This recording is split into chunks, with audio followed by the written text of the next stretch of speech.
I'm Kylie, and white people have a parenting problem. It's time we talk about it. I don't know if you've seen that video of that lady that killed that woman because she was drunk driving, and she's going to spend like the next couple of decades in prison. Yeah, she was on the phone with her dad crying about how much time she got, and the dad's like, sometimes bad things happen to good people.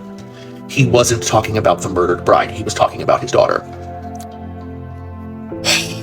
And this is largely, I truly believe, that is a white parenting issue. I do not see this kind of behavior in this way, where you do not see black parents at large saying things like, stop bothering your brother, instead of, you shouldn't bother people. Imagine a little white boy at a bus stop. He's playing, waiting for his bus so that he can go to school. He sees some pretty tulips. So he decides to go into the neighbor's yard and go pick the tulip. We don't know why he picked the flower. Maybe there was a little girl in his class that he thought was pretty and wanted to give a tulip to.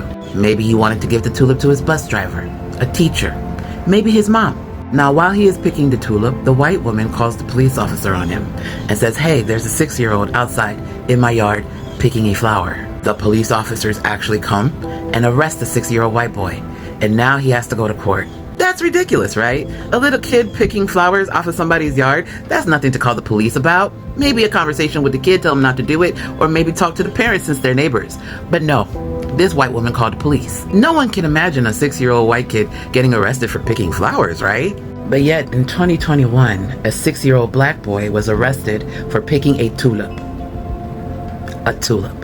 The child had appeared in front of a judge in juvenile court to face a charge of injury to real property, but because of his young age, he wasn't able to follow along with the court's proceedings. Instead, his attorney gave him a coloring book and crayons to keep him busy. I asked him to color a picture, said attorney Julie Boyer, so he did. The unnamed child ended up in court after his mother couldn't attend an intake meeting. Sending the case in front of a judge meant that, as a defendant, state law would require the 6-year-old boy, the 6-year-old black boy, to assist in his own defense. After the judge realized the boy's mother missed the meeting, he dismissed the case.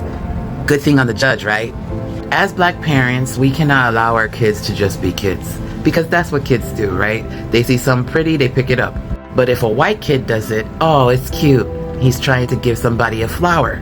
But if a black boy does it, oh, he's destroying property and he needs to get arrested and go in front of a judge and assist in his own defense. The black community in this country understand very well that if we do not teach our children to behave themselves, especially when they are in public, if we don't correct them, the police will, the system will.